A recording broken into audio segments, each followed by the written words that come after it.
turma. Então, continuando, que o vídeo foi interrompido, então, a partir dessas informações, a gente consegue obter qual que é a estratégia recomendada para essas condições. Então, aqui nós temos essas diversas estratégias. 1, zona de conforto. 2, zona de ventilação. 3, zona de resfriamento evaporativo.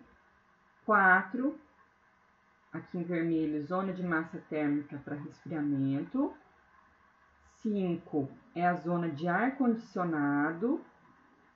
6 é a zona de umidificação. 7, zona de massa térmica para aquecimento. Zona de aquecimento solar passivo no 8. E 9, zona de aquecimento artificial. Então, estão vendo que basicamente daqui para lá a gente tem estratégias que são voltadas para aquecer a edificação, porque a temperatura está bem mais baixa. E daqui para cá nós temos estratégias voltadas para o resfriamento da edificação. E ainda nós temos algumas áreas de intersecções. Então, seria essa partezinha aqui que está indicando como A, que é esse cruzamentozinho, que é a intersecção do 2 com o 4, que então é ventilação e massa térmica para resfriamento. Nós temos aqui o B, né, que é a intersecção do 3 e do 4. Então, nesse caso, vai se juntar, né, massa térmica para resfriamento e resfriamento evaporativo, e também, aí eu ponto errado aqui, e também o C, que são 3 áreas sobrepostas, né? 2, 3 e 4, que daí então entra ventilação, resfriamento evaporativo e massa térmica para resfriamento. Bom, como que a gente faz para conseguir obter as informações para determinado lugar? Então, será que a gente tem que pegar todas essas informações de clima e fazer dia por dia? Não. Então, normalmente a gente utiliza informações que pode ser do ano climático de referência, pode ser através de normais climatológicas que empregam valores médios, como vocês vão ver aí na informação que eu vou deixar para vocês. Ou a gente pode fazer isso à mão, então com essas informações, traçando as normais, ou a gente pode fazer também utilizando algumas ferramentas computacionais também.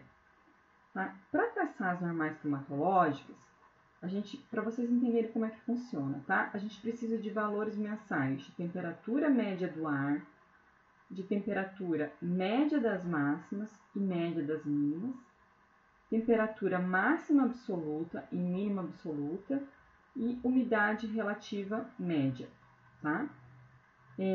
Se vocês verem, por exemplo, no IMET nós temos essas informações no site, diárias. Só que o ideal é que a gente utilize já informações consolidadas para cada cidade, que são informações mais adequadas para a gente conseguir trabalhar com essas análises.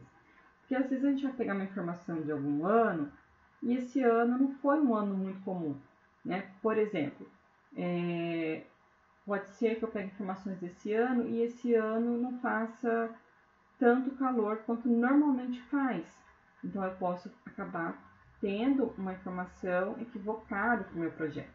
Vou pegar informações de análises que já aplicam estatísticas para se ver quais são as condições que normalmente acontecem o ano todo. Mas vamos ver como que a gente consegue fazer aqui, então, para vocês entenderem como que a gente aplica nessa carta psicométrica. Tá? Então, a partir desses dados climáticos, a gente vai escolher um mês, por exemplo. Vamos imaginar, por exemplo, o mês de janeiro, que é um mês quente.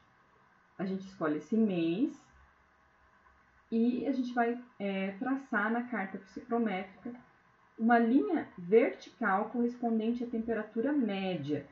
Tá? Então, aqui embaixo tem a informação de temperatura de bulbo seco. Nós vamos olhar qual que é o valor que a gente tem de informação e vamos traçar uma linha vertical até atingir a curva da umidade relativa média, que é uma outra informação que a gente vai ter. Então, nas linhas verticais, nós temos a temperatura de bulbo seco, que a gente vai identificar um pontinho aqui. E aqui nessas linhas curvas, nós temos as informações de umidade relativa do ar. Então, sobe a linha até cruzar com essa outra linha, nós temos um ponto, que aqui a gente está chamando de ponto A, essa intersecção. Se a gente vier aqui no lado da direita, a gente vai ter a informação de quantidade de vapor de água no ar já, tá? A gente não precisa dessa informação. A partir desse ponto A, a gente vai traçar uma linha horizontal até encontrar as linhas verticais correspondentes às temperaturas médias das máximas e média das mínimas. Então, é o nosso ponto B e o nosso ponto C. Como que a gente faz? Então, a gente tem essa informação média da mínima, a gente vem aqui, marca um pontinho aqui embaixo e sobe. Aqui a gente marca um pontinho com a temperatura média das máximas e sobe. Tá? Então, a gente tem esse pontinho aqui que a gente identificou do ar, né, cruzando com a umidade relativa do ar, e a gente faz essa linha horizontal. Depois, a gente pode considerar uma variação média mensal de 3 gramas por quilo no conteúdo da umidade diária, que é um valor médio para o Brasil. Tá? Então, a gente toma essa linha horizontal aqui que a gente acabou de traçar como referência. A partir do ponto B, a gente vai descer correspondente a 1,5 gramas por quilo, que a gente está lendo aqui nessa linha vertical. Marcamos um pontinho e subimos proporcional ao ponto C de 1,5 gramas por quilo. E aí a gente traça uma linha aqui na diagonal, tá? E essa linha que vai ser correspondente ao nosso mês em questão. Então, por exemplo, janeiro. Para cada mês, nós temos todas essas informações. E aí, nós faríamos para todos os meses essas linhas. E nós teríamos, então, 12 linhas. Né? Então, aqui, repetindo esse procedimento para os 12 meses do ano, nós vamos obter 12 retas.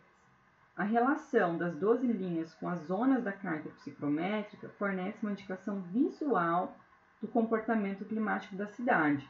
Mas, a fim de obter a efetividade de cada zona bioclimática, a gente tem que tomar outros procedimentos. Então, só para vocês terem uma ideia, então a gente está vendo que está bem concentrado nessa parte. Tá? Então, basicamente, a gente sabe que as estratégias para o nosso edifício são essas aqui onde estão as linhas. Mas quais são os procedimentos certinhos? A gente tem que calcular o percentual de importância de cada estratégia. Então, a gente vai medir o comprimento total das 12 linhas. Depois, a gente vai medir as porções de linhas que se encontram dentro de cada zona bioclimática. Tá? Então, a gente vai medir lá quanto que deu o total dessas 12. Um exemplo, deu 1 metro. Né? Eu tenho para o mês de janeiro 20 centímetros e 2 centímetros na zona X. Quantos pedacinhos que eu vou ter na zona X?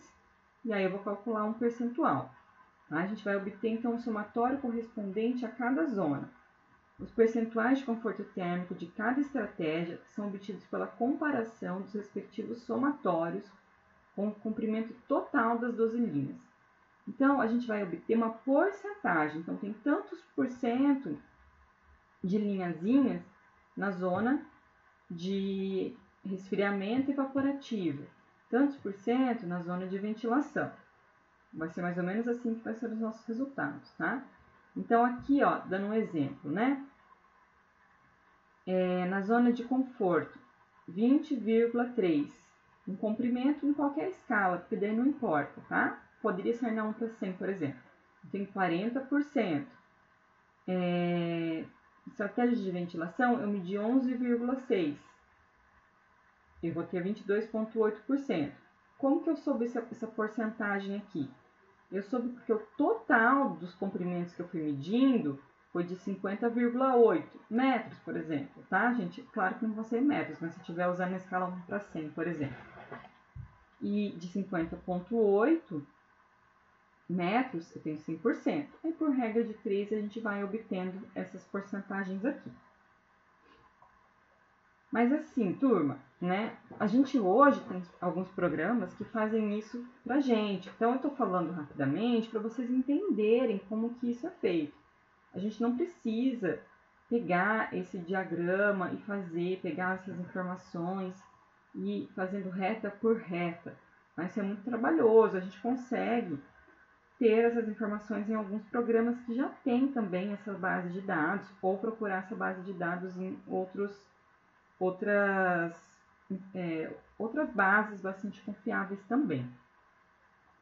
Então, um programa que faz isso pra gente, né, que já calculou isso, que já desenvolveu, é um programa chamado Análises Bio, que é do Laboratório de Eficiência Energética e Edificações da Universidade Federal de Santa Catarina, Labier, né, que a gente já tinha visto em uma aula anterior.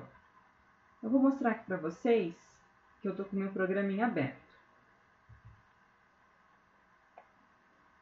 Então, aqui eu estou com ele aberto. Tá? Vocês podem entrar lá no site do Labier, em Downloads, e procurar o software Análises Bio e baixar. Ele é bem facinho, aí vocês podem instalar no computador de vocês para dar uma explorada.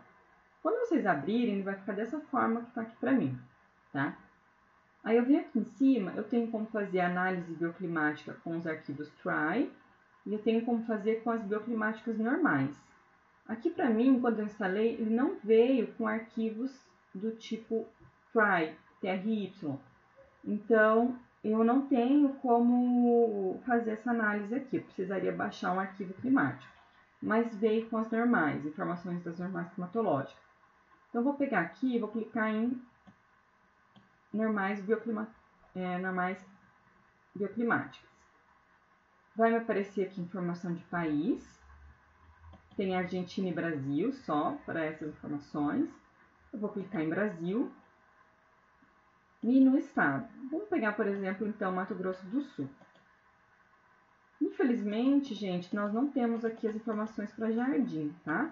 A gente vai conseguir algo mais próximo, mais para frente. Eu vou colocar Campo Grande só para vocês verem como é que funciona. Vou dar aqui um OK. Então, aqui apareceu primeiro o diagrama ciclométrico, né?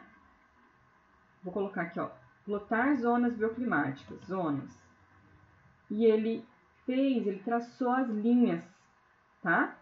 Então, aqui, ó, cada linha dessa é correspondente a um mês. Então, essa linha branca correspondente a janeiro, fevereiro, né? Quanto mais para a esquerda são as linhas referentes aos meses mais frios. Então, aqui, ó, verde escuro, referente a julho. Quanto mais para a direita tiver, por exemplo, essa azulzinha clara aqui, os meses mais quentes, né? Fevereiro, por exemplo. Quanto mais para baixo, menor aqui a umidade relativa e mais para cima, mais alta. Então, por exemplo, janeiro, maior umidade relativa do ar. Se eu passo o cursor aqui por cima, né, olha, aparece aqui as informações, ó, tá? No cantinho aqui, quando eu saio, ele some. Então, tá ali dando a informação de temperatura de bulbo seco, a umidade relativa do ar e a pressão. E quando eu coloco o cursor também, olha, aparece qual que é a estratégia de ventilação, onde eu estou aqui com o cursor. Conforme eu for mudando, ele vai mudando. Ó, conforto, ventilação, né? E eu posso vir aqui e pedir um relatório. Então, ele vai dizer, ó, janeiro, eu tenho 7,12 de conforto, a estratégia recomendada quase 90% de ventilação, e de aquecimento solar passivo de 3,38. Então, assim, muito pouco do mês eu precisaria dessa estratégia, a maior parte é de ventilação. E aí eu tenho aqui para todos os meses, tá? O ideal depois é que a gente faça um relatório, que a gente tenha um relatório que é para o ano todo. A gente consegue calcular em porcentagens quais são as estratégias recomendadas para o ano todo, quanto que eu tenho de estratégia para verão, né, ou para calor, quanto eu tenho de estratégia para frio. E aí, a partir disso, a gente vai ver como que a gente consegue aplicar essas estratégias no nosso projeto, tá? Então, aqui eu venho e retorno a carta e eu consigo comparar se eu tiver aqui um outro relatório, né? Comparar com alguma outra situação. Tá, turma? Então, é bem interessante. Eu gostaria que vocês tentassem, pelo menos, baixar essa carta para poder dar uma investigadinha, dar uma explorada aqui. Ver se vocês conseguem fazer, entender um pouco melhor como que isso funciona. Na nossa próxima aula, eu vou dar sequência, então, explicando como são essas estratégias bioclimáticas. E, além disso, nós vamos ver o zoneamento bioclimático brasileiro. E aí a gente tem estratégias gerais para cada zona bioclimática do nosso país. Tá bom? Então, deem uma explorada nisso. Aqui, para finalizar, eu recomendo que vocês façam a leitura do capítulo 3, a partir do 3.1 até a parte que é explicada essa parte da carta, tá? Depois a gente vai dar sequência nas estratégias. Certo, turma? Eu vou deixar esse material disponível para vocês lerem com mais calma e fazerem a anotação de vocês. Então, por hoje é isso. Espero que vocês tenham tido um bom aprendizado e consigam ler o material e dar uma exploradinha na ferramenta do Análises Bio. Até mais, turma. Obrigada.